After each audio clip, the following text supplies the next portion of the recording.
हर season अपने साथ कुछ तब्दीलियां लेकर आता है, चाहे वो हमारे घर और किचन की सफाई और ऑर्गेनाइजेशन को लेकर हो या फिर हमारी सेल्फ केयर। अब अगर हम खुद को बदलते हुए मौसम और हालात के साथ तैयार और तब्दील नहीं करेंगे ना, तो हमें मेंटल और फिज़िकल दोनों प्रॉब्लम्स फेस करना पड़ सकती हैं। आज की वीडियो में मैं आपके साथ अपनी विंटर में अडॉप्ट करने वाली 35 डेली हैबिट्स शेयर कर रही हूँ। I hope it will help you out, but video को एंड तक देखना शर्त है। So without skipping let's dig in to the video. अस्सलाम वालेकुम एवरीवन, वेलकम टू वुमेनिया ATF with another video. I hope you all are good. I am also fine अल्हम्दुलिल्लाह। हमारे दीन के मुताबिक सफाई निस्फ़ ईमान है, तो जिसके लिए डेली शावर लेना एक बहुत अच्छी आदत है खुद को हाइजीन और एक्टिव रखने के लिए। ऑल्दो विंटर में ज़रा मुश्किल है, बट डेली शावर लेने की आदत विंटर में मैं तो बिल्कुल नहीं छोड़ती। अब घर में जब सब लोग शावर लेंगे तो टॉवल जो हैं उनको भी ड्राई करना बहुत ज़रूरी है, उनको जर्म फ्री और स्मेल फ्री रखने के लिए। समर में तो हम घर के most of the dumping place जो हमारा डाइनिंग होता है वहाँ डाल देते हैं, लेकिन विंटर में ऐसा करना सही नहीं। धूप चाहे हो या ना हो, टॉवल बाहर तार पर डालना बहुत ज़रूरी है। और इसी तरह गीज़र को भी अप टू डेट रखना विंटर में मस्ट हो जाता है। उसके बाद जो है जब हम बर्तन वॉश करते हैं तो अगर आपके टैप में पानी गर्म आता है, आपको ये सहूलत है, तो वेल एंड गुड। अदरवाइज़ अगर आपके पास ये सहूलत मौजूद नहीं है तो आपने क्या करना है, अपने पास ना गर्म पानी ज़रूर रखना है बर्तन धोते हुए। इससे ये है कि एक तो बर्तनों के ऊपर जो ग्रीस वगैरह ऑयल वगैरह होता है ना, वो ईज़िली रिमूव हो जाता है। दूसरा जो है, आपको जो है ठंड नहीं लगती और किसी किस्म की कोई हेल्थ इश्यूज़ आपको नहीं आते और आपका काम करने को भी दिल करता है, उकताहट नहीं होती। उसके बाद इसी तरह से जब हम अपने कपड़े वॉश करते हैं तो उसमें भी विंटर में मैं गर्म पानी ज़रूर यूज़ करती हूँ, मशीन में डाल देती हूँ।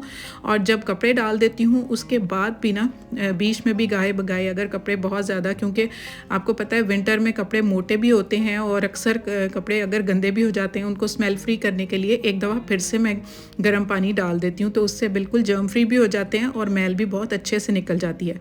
फिर उसके बाद मैं अपना स्पिनर जो है उसको बिल्कुल अप टू डेट रखती हूँ, खासकर विंटर में, क्योंकि कपड़े खुश्क होने बहुत मुश्किल होता है। धूप भी कम निकल रही होती है, वैसे भी एटमॉस्फेयर में मॉइस्चर बहुत ज़्यादा होता है, जिसकी वजह से हमारे कपड़े मुश्किल से ड्राई होते हैं। तो जो छोटे छोटे होते हैं लाइक अंडर गारमेंट्स होते हैं, सॉक्स वगैरह, कैप्स वगैरह होती हैं, उनको अंदर इस तरह के ये हैंगिंग प्लेस पर मैं ना किसी जगह पर भी रख देती हूँ, तो अंदर हीटर वगैरह लगने से वो जल्दी ड्राई हो जाते हैं। उसके बाद बेड की बारी आती है, तो इस तरह की कॉटन की बेड शीट्स ना मैं अवॉइड करती हूँ, ये ज़रा ठंडी होती हैं सर्दियों में। तो मैं क्या करती हूँ कि इस तरह की वेलवेट की जो बेड शीट्स होती हैं ना, वो बहुत कोजी रह जाती हैं और बहुत वाइब्रेंट से कलर्स होते हैं, इतने अच्छे लगते हैं। तो इसी तरह बेड सेट जो होता है ना क्विल्ट समेत, मैं वेलवेट के यूज़ करती हूँ। अगर आपके पास ना हो तो इस तरह के जो AC के कंफर्टर्स होते हैं ना, बहुत ही सॉफ्ट और इतने नरम मुलायम और बिल्कुल गर्म होते हैं ना, आप वो भी यूज़ कर सकते हैं। तो इस तरह से मैं टक इन भी कर देती हूँ और ये हिलती भी नहीं है अपनी जगह से और बिल्कुल फिक्स रहती हैं और बिछाई हुई भी बहुत अच्छी लगती हैं और आपको ठंड भी नहीं लगती। उसके बाद बेड की जो साइड एरिया होता है वहाँ पर मैं मैट ज़रूर बिछा के रखती हूँ, ताकि यहाँ पर बैठें तो ठंड ना लगे। उसके बाद जितने भी हमारे फुट मैट्स होते हैं ना, जितने वॉशरूम्स के, हमारे किचन के या किसी भी एरिया के, एंट्रेंस एरिया के, तो उन सबको मैं क्या करती हूँ, टाइम टू टाइम ना इस तरह वीक में एक दफ़ा उनको अच्छे से वॉश करवा लेती हूँ। और उसके बाद जब भी धूप निकलती है ना, तो उनको फिर बाहर इस तरह से डाल के उनको ड्राई करवा लेती हूँ। इस तरह इनका जो मॉइस्चर होता है उसकी वजह से एक बैड स्मेल आ जाती है और उसके अंदर जर्म्स भी हो जाते हैं। तो विंटर में फिर इस तरह धूप निकलती है, मैं डाल देती हूँ और शाम को इस तरह उतरवा के तो उनकी डेजिग्नेटेड प्लेसेस पर रखवा देती हूँ। तो इस तरह से ये बिल्कुल जर्म फ्री भी हो जाती हैं और बिल्कुल इनमें से स्मेल भी नहीं आती। उसके बाद जो नेक्स्ट है ना, हमारे जितने अंडर गारमेंट्स और छोटे छोटे जो होते हैं ना कपड़े वगैरह, हमारे बच्चों के मफरल वगैरह और उनके कैप्स और इस तरह की चीज़ें, वो सब मैं बिल्कुल अप टू डेट रखती हूँ और ड्रॉअर में इस तरह से ऑर्गेनाइज़ करके रखती हूँ कि लाइक जो भी खोले ना, ईज़िली मुझे बुलाए बगैर अच्छे से उनको हर चीज़ जो है वो उनकी एक्सेस में हो और उनको परफेक्टली ऑर्गेनाइज मिल जाए। तो बच्चों के जितने भी अंडर गारमेंट्स हैं, उनकी वेस्ट हैं, मफरल हैं, जिस तरह की भी हमारी विंटर से रिलेटेड चीज़ें हैं ना, उनको इस तरह से मैं ऑर्गेनाइज़ कर देती हूँ। अब मेरी अपनी बारी आती है, मैं विंटर में क्या करती हूँ, सबसे पहले तो सॉक्स में लाजमी सारा दिन वेयर करती हूँ ताकि मुझे ठंड ना लगे, पैरों से ठंड बहुत जल्दी चढ़ती है। तो जब मैं सॉक्स यूज़ करती हूँ तो ये जो शूज़ हैं ना, इस तरह के शूज़ मैं विंटर में अवॉइड करती हूँ, क्योंकि ये इसके ऊपर इस तरह से हमारे पैर फिक्स नहीं होते। तो इस तरह के मैं शूज़ यूज़ कर नहीं करती। रादर अगर मुझे फ्रीली काम करना हो तो इस तरह के मैं शूज़ यूज़ करती हूँ। या फिर बेस्ट ये रह जाता है कि आप म्यूल्स या म्यूल से रिलेटेड इस तरह के जो पीछे से खुले हुए और आगे से बंद शूज़ होते हैं ना, ये बड़े ज़बरदस्त रह जाते हैं विंटर में। तो इस तरह आप इजीली काम कर सकते हैं और घर में चल फिर सकते हैं। उसके बाद मैं ना अपने आप को बिल्कुल बाउंड नहीं करती हीटर के पास, क्योंकि मैं लेज़ी हो जाती हूँ, इस तरह से मुझे अपने काम नहीं किए जाते। तो मैं कहती हूँ कि डोर बंद कर लेती हूँ बेडरूम का और उसे हीटर के पास पानी रख लेती हूँ, ताकि जितनी भी रूम के अंदर से ऑक्सीजन अगर ख़त्म हो रही है तो वो ना हो। तो इस तरह से जब दही बनाना होता है ना, तो सर्दियों में दही बहुत मुश्किल से बन रहा होता है, बहुत टाइम लेता है। तो सबसे पहले तो गरम मैं थोड़ा सा ना लूक वार्म ले लेती हूँ दूध। तो उसके बाद फिर उसको अच्छे से रैप करके किसी तरह से कवर करके, एल्युमिनियम रैप से भी कवर हो सकता है और क्लिंग रैप से भी, या तो मैं इसको इस तरह से ओवन में रख देती हूँ ओवरनाइट, रात को सोने से पहले रख देती हूँ ताकि इसको यूज़ ना करना पड़े बाद में। या फिर इस तरह आटे वाला जो कंटेनर होता है उसके अंदर ना मैं ये स्टैंड रख के ना साफ़ करके, तो उसके अंदर फिर ये दही वाला बाउल रख देती हूँ। तो उसको मैं ओवरनाइट छोड़ देती हूँ और उसको कवर कर देती हूँ इस तरह के कपड़े से। ये होता है कि इससे ये इंसेक्ट्स वगैरह कॉकरोचेस जाने का भी नहीं होता। ये मैंने सिंपली एक होजरी का कपड़ा लिया हुआ है और उसको साइड पे ना सर्कुलर काट के, थोड़ा सा ज़्यादा सर्कुलर काट के, तो मैंने इलास्टिक साइड्स पे लगा दिया हुआ है, तो आराम से स्ट्रेच हो के ना तो इसके ऊपर फिक्स हो जाता है।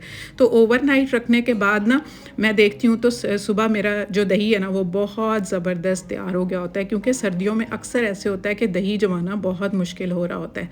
तो ये देख लें आप, ये ओवरनाइट रखने से या तो ओवन में और या फिर ये आटे की गर्माइश की वजह से ना वो बहुत उसको टेम्परेचर सही मिलता है फर्मेंटेशन के लिए और एकदम परफेक्ट दही बन जाता है।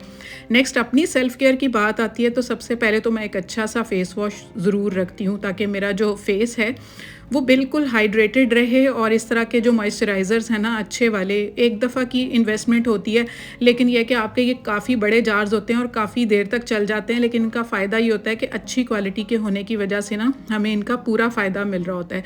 तो हमारी स्किन जो है ना वो फिर विंटर में ड्राई नहीं होती, चाहे हाथों की हो चाहे फेस की हो। तो मैं इसको अप्लाई करती हूँ। उसके बाद ये सिरम्स हैं, नियासिनामाइड है और उसके अलावा विटामिन सी सिरम भी है। ये भी मैं डे के टाइम या रात को सोने से पहले नियासिनामाइड यूज़ करती हूँ। और ये विटामिन सी सिरप है, बहुत ही ज़बरदस्त है स्किन को मॉइस्चराइज़ रखने के लिए, और किसी किस्म के भी पोर्स जो हैं वो आपके वो फ्री रहते हैं, क्लॉगिंग नहीं होती। और उसके बाद नेक्स्ट हैबिट ये है कि मैं सन बाथ ज़रूर लेती हूँ और एक अच्छा सा मैं ये सन ब्लॉक लगाती हूँ, और फिर मैं बाहर अंदर जाना हो तो फिर मैं लगा के निकलती हूँ, ताकि यूवी रेज़ जो हैं वो स्किन को डैमेज ना करें।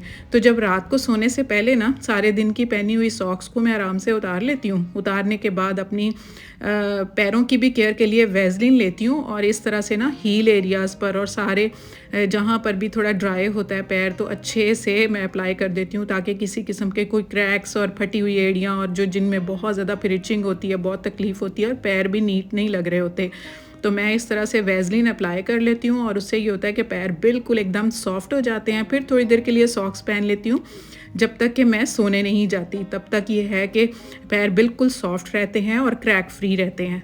तो केटल मैं ज़रूर रखती हूँ काउंटर टॉप पे सर्दियों में ना, ताकि गर्म पानी लेने के लिए आसानी हो। या फिर ये रॉड भी मैं बिल्कुल स्टैंड बाय रखती हूँ कि अगर गैस नहीं आ रही या वटेवर कभी भी रॉड मैं यूज़ में रखती हूँ। तो पानी का इनटेक मैं बहुत रखती हूँ, क्योंकि मैंने अपनी स्किन को ड्राई भी रखना होता है। आपको पता है सर्दियों में कम पानी पिया जाता है।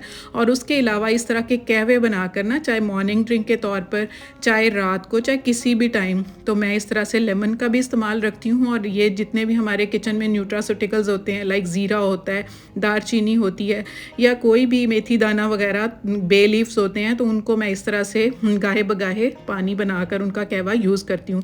तो शहद भी मैं अपनी डाइट का ज़रूर पार्ट रखती हूँ। शहद जो है हमारी बॉडी को बिल्कुल गर्म रखता है। और उसके अलावा ये ड्राई फ्रूट्स हैं, ये गुड फैट्स होते हैं, इनको भी मैं ज़रूर अपनी डाइट का पार्ट रखती हूँ, चाहे इनको मैं वैसे खाऊँ चाहे मैं इस तरह से। ये गुड़ है, ये भी बहुत अच्छी चीज़ है, हमारे ब्लड को प्योरीफाई करता है और हमारे जो किसी किस्म की भी कोई भी एनीमिया की प्रॉब्लम को सॉल्व करता है। और इस तरह से ना मैं ड्राई फ्रूट्स को इस तरह गुड़ के साथ मिलाकर, अगर आप कहेंगे तो इसकी रेसिपी डिटेल में मैं शेयर कर दूँगी। तो ये मैं इस तरह की चीज़ें सर्दियों में बना कर रखती हूँ बच्चों के लिए, उनकी बॉडी को वार्म रखने के लिए, उनकी आई साइट के लिए, उनके हर किस्म के मेंटल हेल्थ के लिए, क्योंकि उन्होंने स्टडीज़ करनी होती हैं। तो इस तरह से ये चीज़ें मैं बना कर रखती हूँ। तो ये है कि उनका कि फिर पढ़ाई में भी जो है उनको कोई प्रॉब्लम नहीं आती, उनकी मेमोरी शार्प रहती है और उनके लिए हर तरह से फ़ायदा होता है। और इस तरह से इनको मैं रेडी करके, क्योंकि गुड़ भी इसके अंदर एक अच्छा जो है हमारे डाइट का पार्ट है। शुगर को मैं बिल्कुल वाइट शुगर को अवॉइड करती हूँ और इस तरह से फिर इसके अंदर नट्स डालकर, तो ये मैं बच्चों के लिए एक ऐसी चीज़ तैयार कर देती हूँ कि ये इजीली शौक से खा भी लेते हैं। इससे ये नहीं होता कि अलहदा से ड्राई फ्रूट्स नहीं खाते या अलहदा से गुड़ नहीं खाते।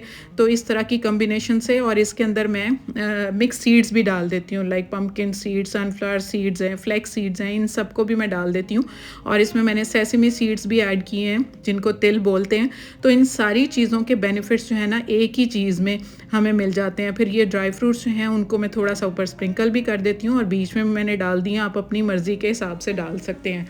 तो इस तरह से फिर ना देसी घी भी इसके अंदर गया, गुड़ भी गया और ड्राई फ्रूट्स भी गए और सीड्स भी गए। ये सारी चीज़ें सर्दियों के लिए बहुत ही अल्टीमेट चीज़ें हैं जो कि आपकी बॉडी के लिए, आपकी मेंटल हेल्थ के लिए बहुत ही ज़बरदस्त होती हैं। और इस तरह से ये इनको फिर जाकर ना मैं जहाँ पर इजीली अप्रोचेबल हो जाएं ये चीज़ें, लाइक डाइनिंग एरिया या बच्चों के बेड की साइड टेबल, जहाँ पर इजी हो जाए उनको लेना। तो ये थी मेरी विंटर की हैबिट्स। आई होप आपको पसंद आई होंगी।